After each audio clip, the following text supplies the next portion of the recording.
Good morning, everyone. I hope you are all staying safe during these weird times.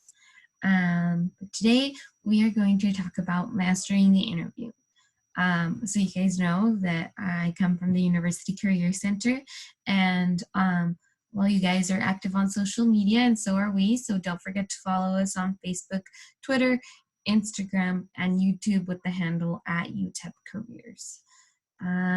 So you guys already know who I am. I am Natalia Duenas. I don't know why my PowerPoint, okay, there we go. Okay, awesome. So I'm Natalia Duenas. I'm your peer career advisor. So I'm here for you, anything career related. Okay, so today I'm going to talk to you about the preparation steps for an interview, and also I'm going to give you some tips to how to answer the tough interview questions. So the purpose of the interview. First of all, it is an opportunity to market yourself. So what does that mean? It's kind of like your sales pitch, but for yourself. And then also, it's the first impression of your verbal communication. So as we talked about the resume, that was the first impression of your written communication. And now it's the first impression of your verbal communication. So the interview also allows you to go in depth over information in your resume. So let's say that you mentioned some things about a volunteer experience that you had in your resume, but you didn't mention it all. Maybe if you have something else that you would like to mention, you can also go in depth about that. A really important thing to keep in mind is that it gives the both sides an opportunity to determine if there's a possible fit. It's not just them judging you, so not just employers judging you as to hire you. It's also you judging them. So like, am I sure that I want to work here? Am I sure that I like this place or the values of this place? So you can give yourself an idea once you actually talk to people who work there. So what do employers want to know about you? This is usually when I ask you guys to participate, but think a little bit about what employers want to know about you. So they want to know 3 things. They want to know, 1, do you actually want the job? So the employer wants to know if you're really actually interested in the position and not just there to get a job. They also want to know if you're able to do the job. So like, can you actually speak French? Can you actually translate all of these papers? Can you actually lift, I don't know, 50 pounds? I don't know. Can you actually do the job by past experiences that you've had? And then lastly, they want to know if you're a good fit for their work environment. This is like the kind of hardest thing to prove. But you can't really prepare for it. So it's just being you. And it's really hard to be you when you're really, really nervous because it's an interview. But as long as you show your personality, they'll know if you're the right fit for their company. They are also looking for really essential career-ready competencies. So here, according to the National Association of Colleges and Employers, these are the top competencies that employers are looking for. I was going to point out my screen, but you can't see that. So here, I'm circling them with my mouse. So first, it's critical thinking and problem solving, also teamwork and collaboration, professionalism, oral and written communication, digital technology, leadership, career management, global multicultural fluency. So the ones that have a little blue dot next to them, which are 5 out of the top, I think that's like top 8. If there's 5 that are communication related, so do you think you need to be good at communicating? Yes. So like the answer is yes. The ones that have a little blue dot, that means that they're communication related, and they are looking for people who are good at communicating with others. So it's really important that you start developing these competencies right now. So now we're going to move on to talking about preparing for the interview, what to do before the interview. first you want to identify your skills, then you want to research the company, and then you want to define your career interests and goals. So first, this is a really cool, fun thing to do to identify your skills, and it's a self-assessment that divides itself in 3 categories. So the AT&T. So first adaptive, then technical, and lastly transferable. AT&T, like the service. So first, your adaptive skills. So these are rooted in your personality. They you're kind of like born with them. And it explains like how we conduct ourselves. And some examples are like taking the initiative, being resourceful, being good natured and reliable. And like you can't really teach somebody to be reliable. They just are or they aren't. Then there's the technical and work specific skills. So these are specific to a job as they are called work specific, and they tend to be easily applied in other environments or situations. They don't tend to be easily applied. So it's kind of like the translation that I said. So speaking French. So that skill can't really be translated to other jobs, or like maybe some computer skills that you really need to program. They can't be used in, I don't know, like an art program. Maybe they can, but they can't easily be transferred. So these are technical and specified. I usually ask you guys to think about the examples, but I gave them to you. These are computer and language skills. And then lastly, the transferable or functional skills. Those ones can be applied in like all of the different types of jobs. So communication, planning, organizing, managing. So where don't you need problem solving, or like where don't you need communication? So you need them in all. So once you've identified your skills using the AT&T, you can go ahead and research the company. So first you want to look at the big picture. So the industry. So what does that mean? So if you want to apply for a job in retail. So first of all, what is happening in the industry of retail? So all of retail, not just the store that you're looking to apply to. Then you're going to go ahead and go to the company website.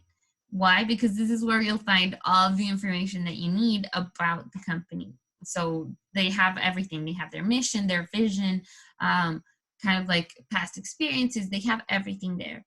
So that's going to be like your pot of gold, really important source of information. You can also find more information at career fairs and in company sessions that we hold at UTEP when we can go. You can also find information in trade publications and online news articles if you want more like what's going on right now in the industry. And then also company reviews and salary search links. So let me see if this works once I click it and you guys can actually see my screen. Hopefully you guys can see my screen. Okay, there we go. Okay, so we have a page here at the Career Center that's called Company Reviews and Salary Search. So here you can find places where you can see all of the feedback that past employees gave to a company. So usually we recommend Glassdoor because it's the easiest one to use, but you can go ahead and click on any of the other links. Now you do need a login for Glassdoor, and you didn't need one before, but this is a really cool page that will show you feedback on what interviews are like for the different companies. So that's really cool. Well, I think, at least I think it's really cool. Okay, so we're gonna jump back to the PowerPoint. So just remember, you can search more information on Glassdoor. Now we're gonna move on to answering the tough questions. So what are the tough questions that I mean? That's tell me about yourself. What's your biggest weakness? And where do you see yourself in 5 years? So those kind of don't seem tough, but once they ask you for them, it's kind of like you just stay blank. So we're going to go on to the first one. So tell me about yourself. For this one, you want to stay super professional, nothing personal. So mention your major, your career plans, and your current employment. So any professional memberships, any volunteer experience that's important to you, or important to the position you also want to mention. And you want to focus on your professional and academic experience and not too much about your personal life. So let's see, if you ask me, tell me about yourself, I would say, hi, I'm Natalia Duenas. I am a major of environmental science. I plan to work at the World Wildlife Fund. And right now I'm working as a peer career advisor at the Student Support Services Program. I'm also the vice president of the Green Team, a senator at large at the Student Government Association, and I volunteer regularly at the farmers market. So that way you guys could see that I included everything in that short answer, and hopefully that person can see that I wanted to highlight that I volunteer at the farmers market because I like the environment and like they can tie in everything.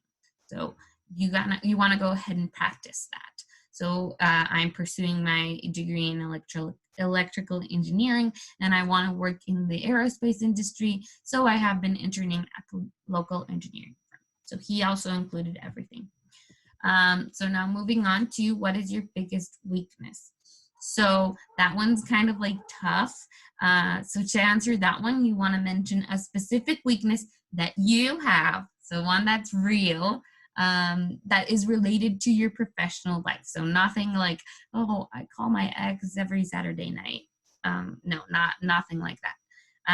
So you always want to describe how you're improving that weakness. So not just the weakness, but what you're doing to counteract it. You really want to be honest with your interviewer, and you don't want to use overused weaknesses because those are super expected. So like, oh, I'm an overachiever or a perfectionist. Well, who doesn't want an overachiever or a perfectionist in their company? So just be sure to be honest with them and tell them something that is real. So like, I'm a workaholic or a perfectionist is not a valid answer. So a good example, well, like the one that I always use when I explain this question, is I always had difficulty with time management. So now I write everything down in a planner and I schedule my days in half-hour intervals. So that one's like a little intense, because like who schedules their day in half-hour intervals? But here you can see a real weakness and what they're doing to counteract it. Now we're going to move on to the third traditional question, which is, where do you see yourself in 5 years? That one is really hard. Well, I think it's the toughest one. But you do want to coincide your answer with the career path you're about to embark on. What do I mean? So like if you're interviewing for an entering position at a engineering company, right? And then they're interviewing you, and then they ask you like, oh, where do you see yourself in 5 years? And then you say, oh, I see myself at this other company being CEO. And then they're going to be like, so why are you interviewing at ours, right? So you want to really line up whatever your answer is with what you're applying for. You also want to keep your goals realistic and attainable. So, you know, like everybody could be CEO, but maybe not in 5 years, maybe in 10. So just keep them real and keep your feet on the ground. You also want to focus on discussing new experiences that you're going to get there at that company and the responsibilities that you would like to acquire. You also don't want to focus on compensation, position title, rewards, or recognition. So like, you don't want to say kind of like, oh, I see myself earning this much and like in this position, like a really high important position. So you want to, because you do want to sound confident, but you don't want to cross that line and sound rude. So an example for this one would be, in 5 years, I'd like to see myself at this company, advancing to the next level and taking on new responsibilities. So that one's a little vague, but you can use it kind of like as a template. So like Obviously, you won't say at this company, you'd say the name, advancing to the next level. So which is the next level and what are the new responsibilities that you want to take on? So now we're going to move on to the actual interview. And first, we're going to move something really important out of the way, which is the illegal interview questions. So according to the employment law, asking candidates questions related to age, family, gender, marriage, nationality, or religion are out of the question. So if they ask you anything about your ethnicity, your religion, your marital status, your gender, your age, or your disabilities, that is illegal. So be suspicious of these types of questions. So how would you go about responding in actual illegal interview question? First, you want to get everything clarified. So you want to know why they're asking you that question. So it's perfectly acceptable to say, help me understand how that question pertains to the position that I'm applying for. So don't answer the question. So if they ask you anything about those topics that we talked about, don't answer the question and ask them in a nice manner, help me understand how that question pertains to the position that I'm applying for. And then if they're asking a more specific question, like, do you have any children? They probably are asking that because they want to know if that's going to impede how you do your job. But they can't ask you that because that's illegal. So you should answer, rest assured that my personal responsibilities will not interfere with my work duties. What is a typical work week schedule? So that way you changed the question now, and you're the one that's asking the question rather than having answered an illegal interview question. Another one is like, where are you from or where were you born? And then you can answer, I've actually lived in a number of interesting places that have prepared me to work within a diverse workforce. I'm allowed to work in the US without any sponsorship. So that way you didn't answer where you were from, but you answered what they wanted to know. So just be sure to keep an eye out for those illegal interview questions. Now we're going to move on to the types of interviews, leaving the illegalness behind. So first, it's a pre-screening interview. So this one is just to see if there's anything that may disqualify you for the position. These are like quick questions, and usually this is like to start weeding out the candidates if there's a lot of them. Then there's the audition interview, which is used to evaluate your problem-solving skills or any specific skills that they need to see, and they ask you to complete a task. So like, for example, for my job, since I had to present a lot, they asked me to present for 10 minutes about a topic that I knew well about. So I came to the interview, I had my interview with all the questions, and then I had to give a presentation for 10 minutes. And then, well, that's how they knew my previous experience in the presentation skill. So that's how they know if they're gonna have to train you a lot or not that much. Then there's a group interview. So I've never been in one, but I've heard they're a little bit unusual and hard, but don't be discouraged. You want to use that time to assess your communication, your leadership, and your teamwork skills. So don't be the one that's always like jumping to answer the question. So be a leader, but don't be rude with other leaders. And then lastly, it's a follow-up interview. So this one's to narrow in on final candidates to make that final decision. So after a pre-screening interview, let's say that they had a bunch of candidates, now they only have 3, and then they have an audition interview, and then the 2 top ones were like really, really good.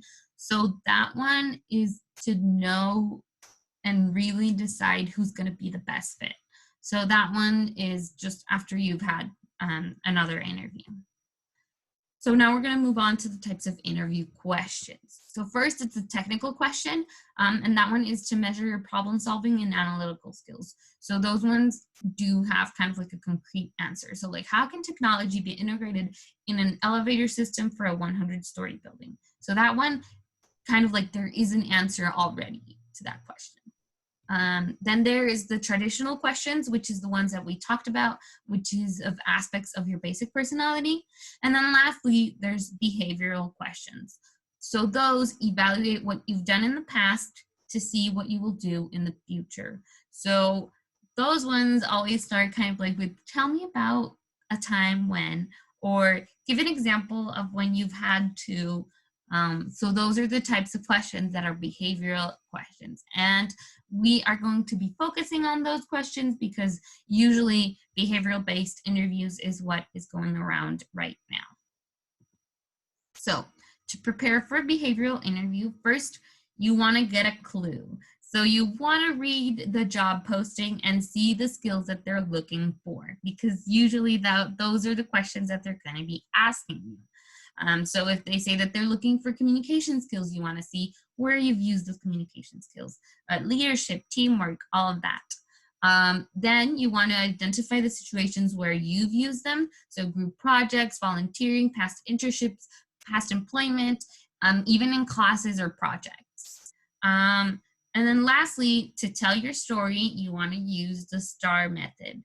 So usually here I ask you guys like, oh, do you guys have any questions? And then the question is, what is the STAR method? Exactly. So STAR is an acronym for situation, task, action, and result. So first, the situation provides detailed context of a previous experience similar to the one that they're asking you for. So what is going on? Then task, the role that you were supposed to do or the challenges that you were facing. So kind of like giving them a clue, then what was happening, what were you supposed to do, then the action, what you actually did to accomplish this goal. And then lastly, the result. So like if the impact was negative, you want to explain something that you learned or what you would have done differently. But usually this is what everyone forgets, the result. So you start off, you say like, oh, tell me about a time of this. And then you're like, yeah, so this. And the employer is like super interested. But then it's like, oops. But then what happened? And then people kind of like, you didn't tell the whole story, right? Because you didn't tell them the result. So don't forget about your results, guys. So situation, task, action, and result is the STAR method. So we are going to talk about the STAR method, and I'm going to give you guys a clear example of a STAR method. So you want to give enough detail in your response, enough, not too much. You want to keep the focus on you. So even if it was a team, don't be shy about taking the credit. So like if you did something, you did it, and you want to tell them. Because I don't know, like the people that you were in the team with are not in that interview there with you. It's just you. So keep the focus on you. You also want to follow up negative results with something positive, because you don't just want to leave them with, yeah, and I failed, right? You want to tell them like, I failed, but I learned that I need to have better time management or something like that. So just remember, really important, is that there are no right or wrong answers. The employer just wants to know what you've done in the past to see what you will do in the future. So we're gonna go ahead and go over an interview question, a behavioral interview question. So give me an example about a time that you took initiative in a team environment. So we took the time to highlight those words for you. So initiative and team environment, you want to focus on those two goals. So first, situation. This person answers, during my semester as an intern, I worked with a design team to create print advertisements for upcoming events. I noticed that the quality of our ads was inconsistent with the brand image we were trying to market. So then it's kind of like, okay, they described the context of the situation of the problem. They also talked about a specific event, and they gave enough information. So semester as an intern, what was happening, they noticed that the quality of the ads was inconsistent with the brand that they were trying to market. So that's great, good information. Then the task, so S.T., task. I determined that these inconsistencies were the results of poor communication, and I made a goal of mine to incorporate more group meetings and brainstorming sessions. So like, what was the goal that he was working towards and the task that he needed to accomplish. So he made himself a goal to incorporate more group meetings and have brainstorming sessions. Then the action that he took, so what he actually did. The previous one was his goal. This is the action. So I reserved a conference room twice a week. I scheduled a brainstorming session on Monday mornings and group meetings on Fridays to keep the design team on track and make sure that the quality was consistent. So what did he do? He reserved a conference room. He scheduled brainstorming sessions. He group meetings. He also made sure that the quality of work was consistent. So that was his contribution. And he did mention the teamwork because of the brainstorming sessions, but he kept the focus on what he actually did. Then the result, the part that everybody forgets. So he mentioned what he did, but as a result of these meetings, the work productivity increased, the team began motivating each other and encouraging new ideas, and then they were commended by their supervisor. So this is the outcome of its actions, all of that. So like the work productivity, the motivation, and the commendation, like the admiring of the supervisor. And then, so this is not this case, but if results were negative, you would want to follow up with what you learned or what you did to fix those results. This is really important. That's why I've mentioned it 3 times during this presentation, because employers do want to know what you've done to fix situations that are negative. So just be sure to not forget that.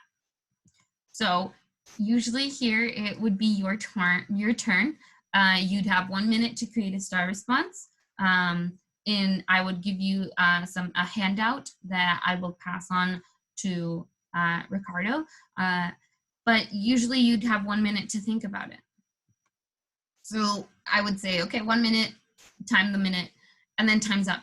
So and then we would talk about the responses created, and everybody would be like, oh my God, that was too fast for me.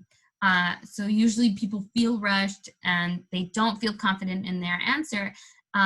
So we do this because you usually wish you'd had more time. But in an interview, when they ask you, tell me about a time you've used your communication skills, you don't have even that minute to think about it, right? You just have to answer. So that's why practicing is super, super important.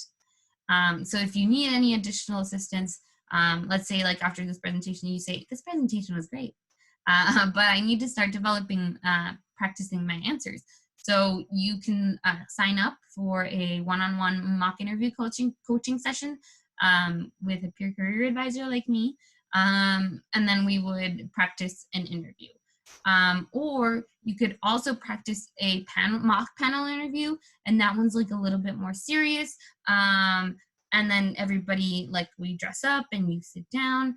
And that would have been kind of like an exercise that would have been cool to do with the class. But you do have to attend 2 mock interview coaching sessions before you sign up for those. So some interview tips.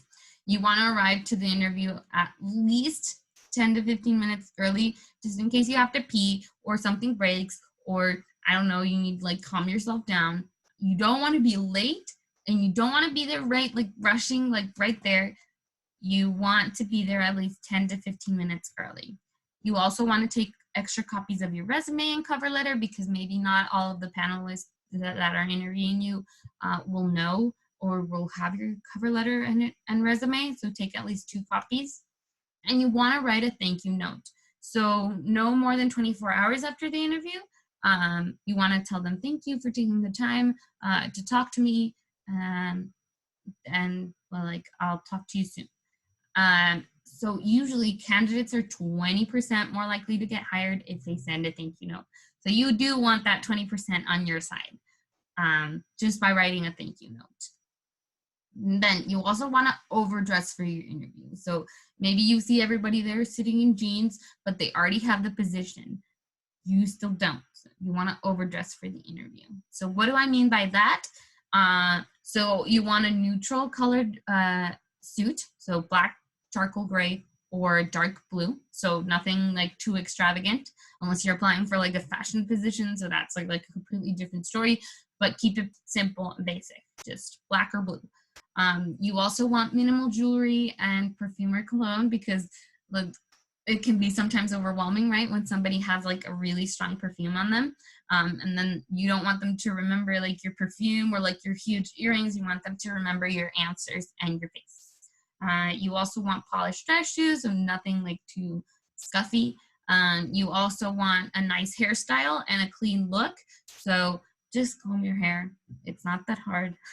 And you also want to hide tattoos and piercings. So times are changing and maybe people are more acceptable of tattoos. But at least as I know of right now, usually the people who are interviewing you are older than you, and they're less accepting of these types of things. So maybe just you can cover up your tattoos and your piercings for that moment, and then you can ask if you can show them later, like when you get the job. So for men, a white or light button-up shirt. You also want to iron that.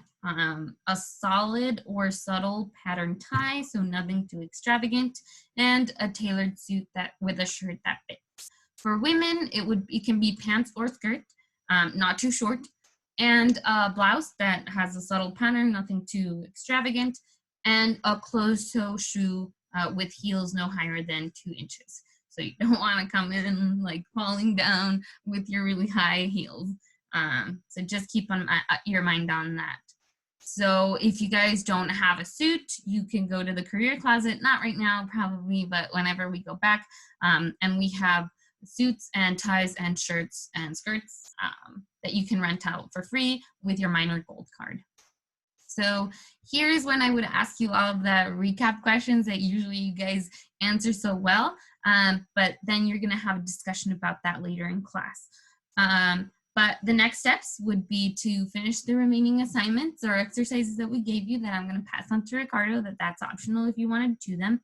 And then identifying a peer career advisor for your college. So it can be any of the peer career advisors, but I'm here for you because I'm the Student Support Services Program one.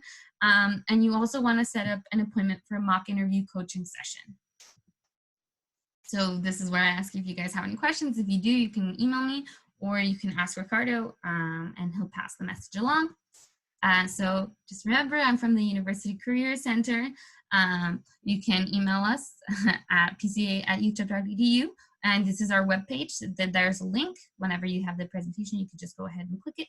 And don't forget to follow us on Facebook, Twitter, Instagram, and YouTube with the handle at UTEP Careers. So thank you and stay safe.